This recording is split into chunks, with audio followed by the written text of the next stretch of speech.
예, 안식 후 3일 저녁 되었습니다. 우리 기도하고 화요일 저녁 예배 드리도록 하겠습니다. 하늘에 계신 하나님 아버지, 안식 후 3일 동안 저희들을 지키시고 보여주셔서 감사를 드립니다. 이 시간 성령께서 함께하여 주셔서 오늘 드리는 예배를 통하여 하나님께 더 가까이 가는 기회가 되게 해주시옵소서. 예수님 이름으로 기도합니다. 아멘. 오늘 저녁에는 오류의 탐지기라는 제목으로 하나님의 말씀의 은혜를 나누기를 원합니다. 제가 대학교 3학년 때 영어학원에 영어를 배우러 가서 신앙을 받아들이고 어느 정도 시간이 지나서 신앙생활을 쉬게 되었습니다. 신앙생활을 쉰 이유는 정말 안식일을 지키면서 직장생활을 하고 이 세상에서 산다는 것이 참으로 힘들 거라는 생각을 했습니다. 그래서 한동안 쉬게 되었는데 사랑하는 선배 한 분이 정말 사랑으로 저를 다시 인도해 주셔서 다시 신앙을 시작하게 되었고 그때 이후로는 정말 어떤 시련과 어려움이 닥친다 할지라도 하나님을 믿는 믿음과 안식일을 지키면서 신앙생활을 해야겠다는 그런 결심을 했던 기억이 있습니다. 여기 호세아 4장 6절에 보면 내 백성이 지식이 없으므로 망하는도다 그랬습니다. 하나님을 아는 지식, 성경 말씀이 없을 때 우리의 삶은 어둠과 같고 또 우리는 세상을 이길 만한 그러한 믿음을 감당할 만한 믿음을 잃어버리게 된다는 것을 저는 그때 경험을 통해서 알게 되었습니다. 제가 성경을 정말 더 깊이 알고 하나님에 대해서 더 잘 알았다면 그러한 어려움이 없었을 텐데 하나님을 잘 알지 못하고 성경 말씀을 정말 깊이 경험하지 못함으로 말미암아 그런 결과가 있었습니다. 마찬가지로 여기 호세아 4장 1절에서 6절에 보면 하나님의 말씀을 버린 결과가 어떠한 것인가 하는 것을 또 여기 기록하고 있습니다. 여호와께서 이 땅 거민과 쟁투하시나니 이 땅에는 진실이 없고 하나님의 말씀을 버린 결과는 진실이 없다는 것입니다. 인애가 없고 하나님을 아는 지식이 없고 오직 저주와 사위와 살인과 투절과 간음, 강포, 피를 뒤대임이라 성경은 그렇게 기록하고 있습니다. 정말 하나님의 말씀을 버린 결과가 어떠한 결과를 낳는가 하는 것을 우리는 프랑스 혁명 이후의 역사를, 교회사를 보면 우리가 알 수 있습니다. 그리스도교를 폐하해버리고 성경을 금지한다는 법령이 프랑스 국민의회를 통과한 것은 1793년이었습니다. 그리고 3년 반이 지난 후에 그 결의를 무효로 만들고 성경을 용납하는 의안을 그 동일한 그 의회에서 통과를 시켰습니다. 성경을 거절한 결과로 그 프랑스의 온갖 가증한 범죄와 무력과 폭력이 난무했다는 것을 우리는 세계사와 교회 역사를 통해서 알게 됩니다. 악한 일의 징벌이 속히 실행되지 않으므로 인생들이 악을 행하기에 마음이 담대하다 했습니다.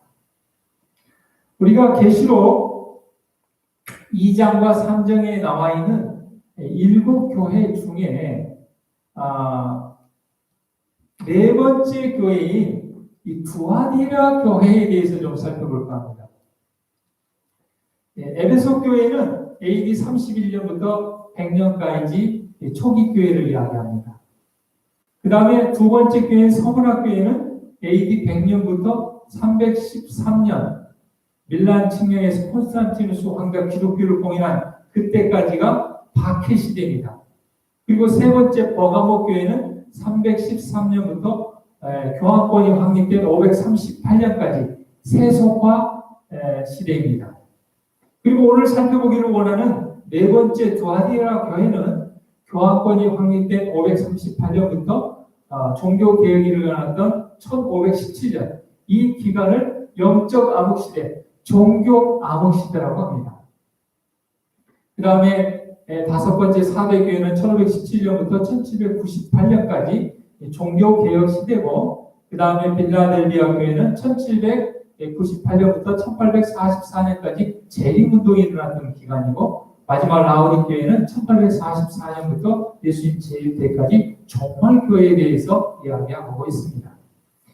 이 두아디라 교회, AD 538년 교황권이 확립되고 1517년 종교개혁이 일어났던 그 기간, 이 영적 암흑시대, 종교 암흑시대, 왜 두아디라 교회는 종교 암흑시대에 있고 영적 암흑시대였는가?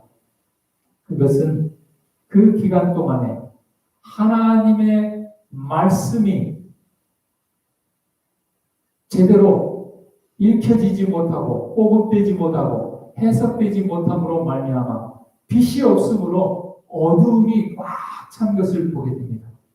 우리가 창세기 1장 2절에 빛이 있기 전에 이 지구의 상태를 묘사할 때 땅이 혼돈하고 공허하며 흑암이 깊이 남았습니다. 빛이 들어왔을 때 천지 만물이 창조됐습니다. 그러나 다시 아담과 하와가 선악과를 따먹고 범죄했을 때 이 땅은 또 영적인 암흑 속에 놓이게 되었습니다. 마찬가지로 이 두아디라 교회, 영적 암흑시대, 종교 암흑시대는 하나님의 말씀이 금지되고 하나님의 말씀이 제대로 해석되지 못함으로 말미암아 영적 암흑시대를 겪게 된 것입니다. 계시록 2장 18절에 이 두아디라 교회에 대하여 예수님의 모습이 여기 묘사되어 있는데요. 그 눈이 불꽃 같고 그 발이 빛난 주석과 같은 하나님의 아들, 이렇게 묘사했습니다. 이 두아디라 교회를 향한 예수님의 모습은 그 눈이 불꽃 같다고 했습니다. 그 발이 빛난 주석과 같다고 했습니다. 이 종교 암흑시대에 수많은 그리스도인들이 하나님을 믿고 성경 말씀을 믿고 진리를 믿는다는 그 이유 하나 때문에 많은 신앙적, 종교적 핍박과 죽음과 어려움들을 당했습니다. 그러한 암흑시대 동안에도 하나님께서 불꽃과 같은 눈으로 성도들이 당하는 모든 억울한 사정과 그들에게 행해지는 불의들을 낱낱이 보시고 그것에 대하여 심판하시겠다는 그런 예수님의 모습을 여기 보게 됩니다. 계시록 21장 4절에는 새하늘과 새 땅에서 모든 눈물을 그 눈에서 씻어 주시겠다고 약속을 하셨습니다. 두아디라 교회 영적 암흑시대 동안에 수많은 그리스도인들이, 성도들이 억울한 일을 당하고 불의한 일을 당했습니다. 그것에 대하여 하나님께서 하늘에서, 새하늘과 새 땅에서 그 모든 눈물을 다 씻어주시겠다고 약속하셨습니다. 계시록 6장 10절에 우리 피를 신원하여 주지 아니하시기를 어느 때까지 하시려나이까 하고 많은 순교자들이 정말 그들의 억울함과 그들의 불의 당함에 대하여 하나님의 신원함을 탄원할 때 하나님께서 틀림없이 그 신원함을 해결해 주시겠다고 성경은 약속하고 있습니다. 사랑하는 성도 여러분, 우리가 이 땅에 살면서 하나님의 말씀대로 하나님을 믿고 신앙을 한다는 것은 참으로 어려운 시대에 살고 있습니다. 하나님을 모르고 영적 암흑 시대와 같은 이 세상에서 하나님의 말씀대로 진실하고 정직하고 사랑을 실천하면서 산다는 것은 굉장히 어려운, 세상과 하나님의 말씀이 배치되는 그런 시대에 우리가 살고 있습니다. 그래서 어떤 경우에는 하나님의 말씀대로 정직하고 진실하게 사는 것이 참 억울함을 당할 수도 있고 또 불의함을 당할 수도 있습니다. 그러나 하나님께서는 우리의 억울함과 불의함과 모든 우리의 흘린 눈물을 다 씻어주시고 다 심어놔 주시겠다고 약속하셨습니다. 그 약속을 붙들고 그 약속을 믿고 어떠한 어려움도 믿음으로 이겨내는 저와 여러분이 되기를 간절히 바랍니다. 데살로니가 후서 2장 3절에서 4절에 너희가 미혹하지 말라. 먼저 배도하는 일이 있고 저 불법의 사람 곧 멸망의 아들이 나타나기 전에는 이르지 아니하리니 저는 대적하는 자라. 범사에 일컫는 하나님이나 숭배함을 받는 자 위에 뛰어나 자존하여 하나님의 성전에 앉아 자기를 보여 하나님이라 하느니라. AD 정말 100년이 되기 전에 하나님께서는 이 데살로니가 교회에 보내는 이 데살로니가 후서 편지서에 앞으로 AD 538년부터 1517년까지 그 암흑시대가 있을 것을 미리 성경에 기록하고 예언했고 그때 배도하는 일이 있게 될 것이라고 했습니다. 불법의 사람, 멸망의 아들이 나타날 것이라고 했습니다. 하나님을 대적하는 적그리스도 세력이 나타날 것이라고 했습니다. 배도하는 일, 불법의 사람, 멸망의 아들, 대적하는 자, 적그리스도는 누구인가? 그것은 하나님의 성전에 앉아 자기를 하나님이라 하는 것입니다. 하나님이 아닌데 하나님이라 하는 것. AD 538년에 로마 교회의 교황권이 확립되었습니다. 그래서 1517년 종교개혁이 일어나기까지 그 기간은 하나님보다 사람과 교회의 전통을 더 높이고 말씀보다 전통을 높이는 그런 기간이었기 때문에 영적 암흑시대다, 종교 암흑시대다 그렇게 말하고 있습니다. 다니엘 7장 25절에도 작은 불을 통하여 적그리스도에 대해서 예언해 왔습니다. 그가 장차 말로 지극히 높으신 자를 대적하며 또 지극히 높으신 자의 성도를 괴롭게 할 것이며 또 때와 법을 변개코자 할 것이며 성도는 그의 손에 붙임바 되어 한 때와 두 때와 반 때를 지내리라. 지극히 높으신 하나님을 대적하여 자기가 하나님이라 하고 또 지극히 높으신 자의 성도 하나님의 백성들을 괴롭히는 그 종교 암흑시대의 기간에 대해서 이야기하고 있습니다. 그리고 이 기간 동안에 때와 법이 변개된다고 했습니다. 여기서 법은 하나님의 율법은 십계명이 병역이었습니다. 출애굽기 10장에 나와 있는 십계명 중에 둘째 계명 우상을 섬기지 말라는 그 계명이 없어졌습니다. 왜냐하면 마리아를 숭배하고 여러 가지 성상들을 숭배하는 것이 성경 말씀과 배치되기 때문에 둘째 계명 우상을 섬기지 말라는 계명을 없앴습니다. 그리고 셋째를 둘째로 옮기고 그 다음에 넷째를 셋째로 옮기면서 안식일을 주일을 지키라, 일요일 예배를 지키라 하고 하나님의 십계명 중에 때에 관련된 안식일을 변경시켰습니다. 그리고 9개밖에 안 되기 때문에 10번째 계명을 둘로 나눠서 거짓된 십계명을 만들었습니다.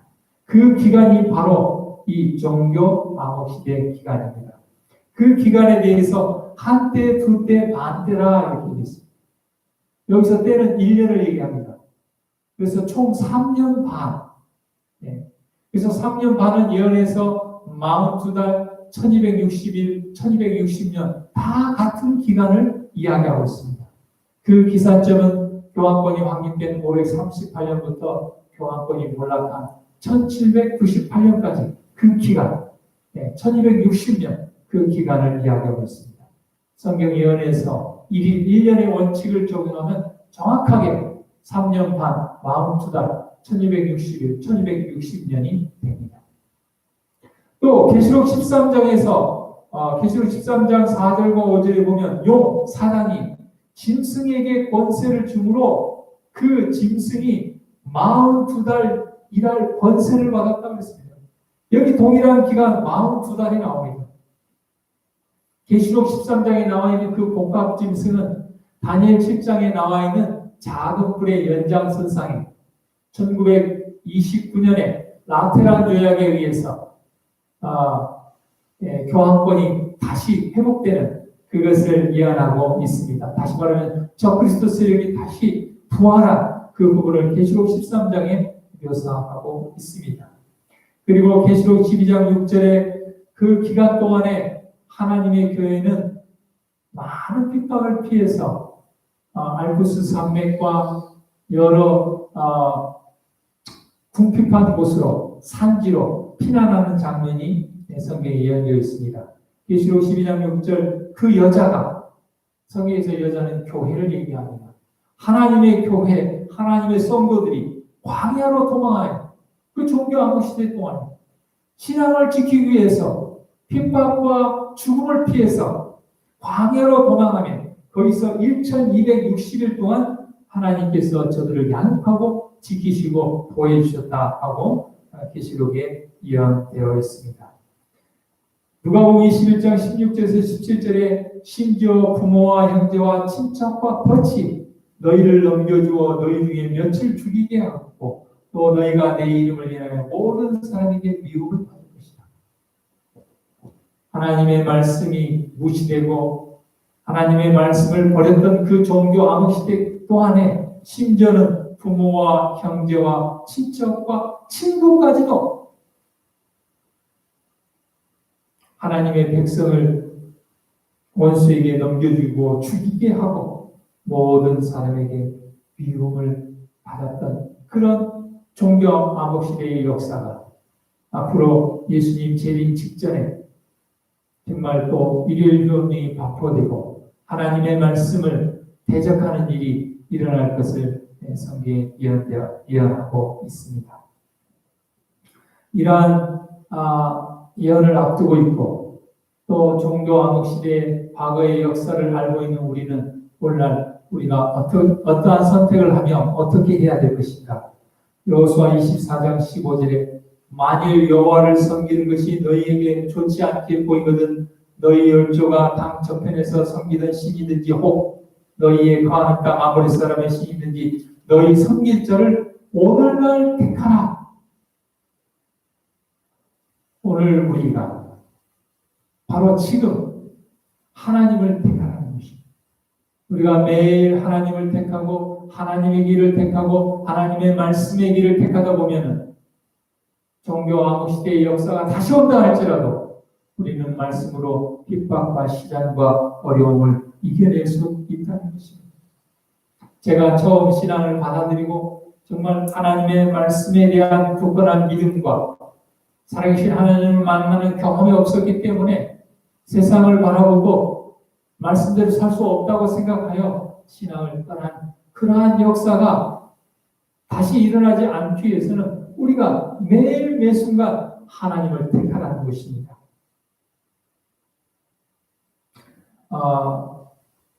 열두 정탐꾼을 가나안에 보내서 그들을 통하여 가나안에 대해서 알아보라고 할 때 12명의 정탐꾼 중에 10명의 정탐꾼들은 가나안 땅이 너무 아름답고 좋다.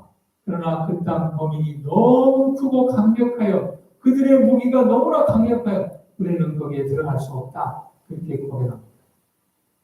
그런데 그때 갈렙과 여호수아는 이렇게 이야기합니다. 민수기 14장 9절에 오직 여호와를 거역하지 말라. 또 그 땅 백성을 두려워하지 말라. 그들은 우리 밥이라. 그들의 보호자는 그들에게서 떠났고 여호와는 우리와 함께 하시느니라. 그들을 두려워 말라 그랬습니다. 아무리 사단이 강력하고 사단의 대리자들이 강력하다 할지라도 여호와 하나님께서 우리와 함께 하시고 하나님의 말씀에 대한 믿음이 확고하며 우리는 영적 암흑 시대도 믿음으로 이겨내고 승리할 수 있다는 것을 기억하게 되기를 바랍니다. 그런 영적 암흑 시대 동안에도 하나님의 말씀으로 세상을 이기는 그런 믿음의 참 백성들이 있었다는 것을 잊지 않고 기억하게 되기를 바랍니다. 느헤미야 4장에 보면 두 부류의 사람들이 나옵니다. 성전을 건축하고 재건하는 하는 일을 앞두고 한 부류의 사람들은 이렇게 얘기합니다. 유다 사람들은 이르기를 담보하는 자의 심히 쇠하였으니 우리가 성을 건축하지 못하리라. 대적하는 무리들이 너무 많으니까 우리는 성전을 다시 건축할 수 없다. 성전을 회복할 수 없다. 12 정탐꾼 중에 10명의 정탐꾼처럼 그렇게 말하는 유다인들이 있었습니다. 그러나 느헤미야 4장 14절에 이렇게 고백했습니다. 너희는 저희를 두려워 말고 지극히 크시고 두려우신 주를 기억하라.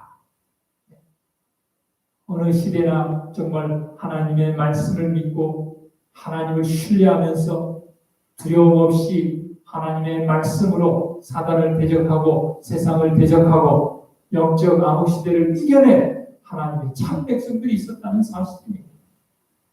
그러나 또 많은 부류의 사람들은 예수 그리스도를 바라보지 못하고 하나님의 말씀의 약속을 믿지 못하고 세상을 바라보고 세상의 그런 강력한 힘에 굴복하는 그런 많은 사람들도 있었습니다. 그렇기 때문에 예수님께서는 마가복음 14장 37절에 깨어있으라 하셨습니다. 깨어있다는 것이 무엇입니까? 우리의 도덕적, 영적 마비로부터 깨어있으라는 것입니다. 이 솥단지에 물을 부어놓고 그것에 개구리를 한 마리 넣어놓고 밑에서 불을 살살살살 이렇게 지피면 개구리가 물의 온도가 천천히 올라가기 때문에 자기가 삶아서 익어서 죽는 줄도 모르고 개구리가 삶아 죽게 됩니다.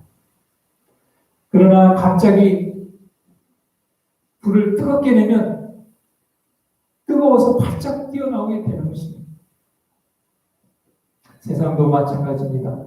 우리가 깨어있지 못하고 세상의 영적인 도덕적 마비 상태에 서서히 물들게 되면 우리는 우리도 모르는 사이에 영적 흑암에 파묻혀서 영적인 죽음을 맞이하게 됩니다. 그래서 예수님께서 깨어있으라 했습니다. 깨어있으라. 예수님께서는 그래서 우리가 깨어있기 위해서 어떻게 해야 되는가? 여기 두 가지를 말씀하셨습니다. 마태복음 20장 27절에 너희 중에 누구든지 으뜸이 되고자 하는 자는 너희 종이 되어야 하리라.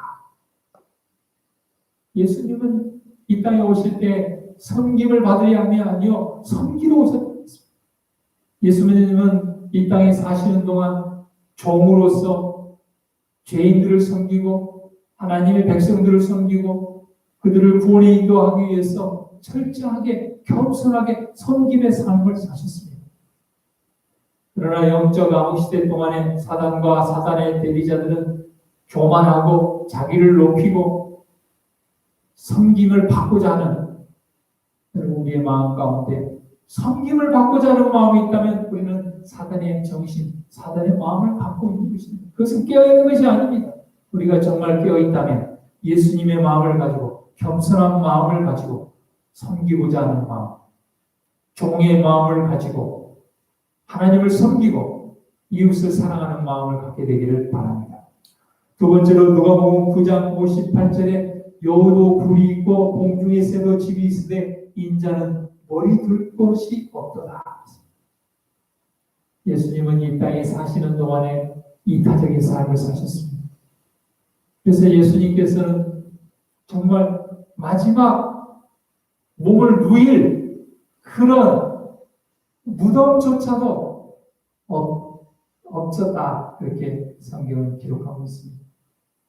그러나 사단과 사단의 대저와 교황은 휘황찬란하고 정말 이 세상의 부와 명예와 쾌락을 쫓아가는 예수님의 정신과 전혀 반대되는 것을 우리가 보게 됩니다.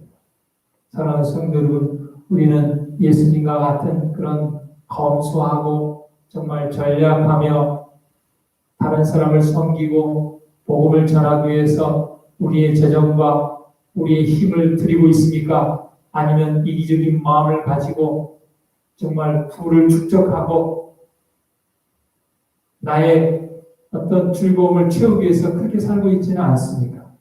우리가 깨어있다는 것은 예수님처럼 인자는 머리 둘 곳이 없다 그렇게 고백할 정도로 이 땅의 삶을 나의 삶으로 여기고 하늘의 보화를 쌓아놓는 하나님께서 우리에게 주신 모든 것들을 하나님의 뜻을 이루는데 사용하는 저와 여러분이 되기를 간절히 바랍니다. 몇 해 전에 우리 한지만 청년이 영남 지역에 있는 한 의전 대학원에 입학을 하게 되었습니다. 안식일에 정말 시험이 있고 그래서 여러 가지 어려움이 많이 있었습니다. 그래서 교수님들 찾아가서 이야기하고 또 국가인권위원회에 또 도움을 요청하고 했지만 하나님의 말씀대로 신념대로 살 수 있는 길이 열리지가 않았습니다. 그래서 어쩔 수 없이 정말 유사 이래로 정말 처음으로 정말 소송을 제기하게 되었는데 1심에서 패소를 하게 되었습니다. 그래서 고등법원인 2심에 다시 이렇게 항소를 하는데 아무도 어떤 변호사도 변호를 하려고 하지 않는 것입니다. 왜냐? 이길 수 없는 그런 싸움에 그 패소의 그 기록을 남겨놓지 않겠다. 아무도 나서는 사람이 없었습니다. 그때 하나님의 말씀대로 믿음으로 신앙을 지키며 의대를 졸업한 많은 또 신앙으로 인하여 어려움들을 믿음으로 신앙으로 극복한 많은 사람들이 후원자가 되어서 그들이 기도하고 모든 자녀를 모아서 주고 또 소송 비용을 또 모아서 후원하고 그리고 또 목사님 아들 중에 또 변호사가 나서서 정말 인간적으로 볼 때는 도저히 이길 수 없는 정말 골리앗과 다윗의 그 싸움과 같았지만 그 모든 그 믿음의 선배들이 걸어갔던 그 자료들과 기록들이 정말 기적처럼 모아져서 법정에서 정말 하나님의 말씀대로 안식일에 시험을 보지 않고도 대체일에 시험을 볼 수 있도록 학교는 그것을 보장해 줘야 된다 하고 승소하게 되었습니다. 학교에서는 포기하지 않고 대법원에 항소를 했는데 대법원에서 대법원까지 올 필요가 없다. 이미 고등법원에서 확정된 대로 그렇게 시행하라. 사랑하는 성도 여러분, 우리는 여전히 우리가 하나님의 말씀대로 믿음대로 신앙대로 살려고 하면은 두아디라 교회처럼 영적 암흑 시대와 같은 그런 시대에 우리도 살고 있습니다.